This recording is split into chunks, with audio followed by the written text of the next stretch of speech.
Laju dan tekanan di tiub venturi dipengaruhi oleh jarak dan ruang. Sekiranya tiub mempunyai diameter yang sama, sebagai contoh di tiub A dan tiub C, diameter tiub adalah sama. Apabila sumber air daripada sini ke sini, A mempunyai hal laju yang lebih rendah berbanding DC. Manakala, bagi tekanan pula, tekanan di A lebih tinggi berbanding tekanan di C. Seterusnya, apabila ruang menjadi faktor kepada hal laju dan tekanan bendali di dalam tiub, sebagai contoh di B mempunyai hal laju yang paling tinggi dan tekanan yang paling rendah, kerana apabila bendali mengalir pada ruang yang sempit, bendali yang mengalir dengan hal laju yang tinggi mempunyai tenaga kinetik yang lebih tinggi berbanding bendali yang mengalir dengan hal laju yang lebih rendah. Apabila sumber daripada sini ke sini, A mempunyai hal laju yang lebih rendah dan tekanan yang lebih tinggi berbanding DC. Namun, hal laju DC akan lebih rendah berbanding hal laju di B kerana B mempunyai ruang yang sempit. So, B mempunyai hal laju yang paling tinggi, C mempunyai hal laju yang sederhana tinggi dan A mempunyai hal laju yang paling rendah. Apabila terdapat ruang yang sempit pada tiub venturi, hal laju adalah yang paling tinggi dan tekanan adalah yang paling rendah. Apabila sumber daripada kanan ke kiri, bendali yang mengalir akan menghasilkan hal laju yang paling rendah dan tekanan yang paling tinggi.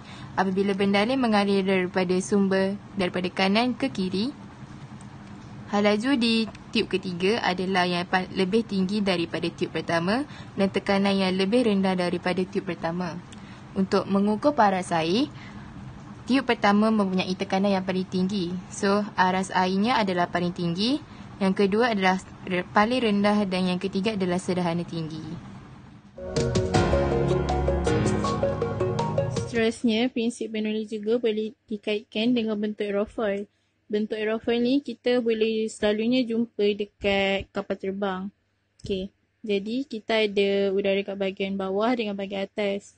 Udara kat bahagian atas kapal terbang dengan kat bawah kapal terbang ni dia kena sampai pada waktu yang sama dekat sini. Contohnya lah dekat sini. So, udara kat bahagian bawah jarak dia dekat. Jadi kelajuan dia hal laju udara tu rendah. Kalau kat bahagian atas, hal laju dia tinggi sebab jarak dia jauh. So, dia kena berkelajuan tinggi untuk sampai dekat hujung ni pada masa yang sama dengan udara kat bahagian bawah. Jadi, hal laju udara kat bahagian bawah tu kan rendah. So, tekanan dia tinggi. Hal laju udara kat bahagian atas tinggi. So, tekanannya rendah. Jadi, perbezaan tekanan pun berlaku. Perbezaan tekanan berlaku tu, dia menghasilkan daya angkat. Jadi, kapal terbang ditolak ke atas. Untuk penerbangan, bila lubang udara dibuka dan gas dihidupkan, gas ni akan lalu di dalam jet ni dengan hal laju yang tinggi. So, mengikut prinsip Bernoulli, apabila hal laju tinggi, tekanan akan rendah. So, tekanan rendah terhasil dalam jet. Tekanan atmosfera kat luar jet ni lagi tinggi daripada dalam jet.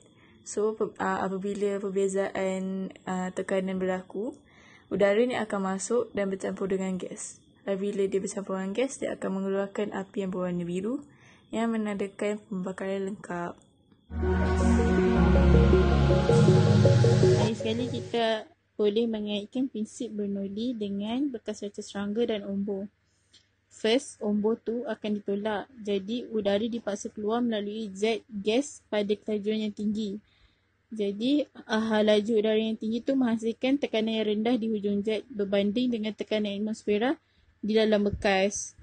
So, perbezaan tekanan berlaku. Tekanan atmosfera yang tinggi dekat dalam bekas tu boleh menolak raca serangga melalui tiub logam yang sempit keluar. Itu sahaja. Jangan lupa isi tempat kosong.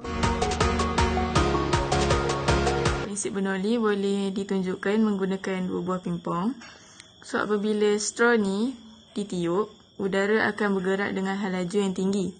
Menurut prinsip Bernoulli, apabila hal laju tinggi, tekanan akan rendah. So, tekanan atmosfera di sekeliling bola pingpong ni menjadi lagi tinggi daripada kawasan tengah ni.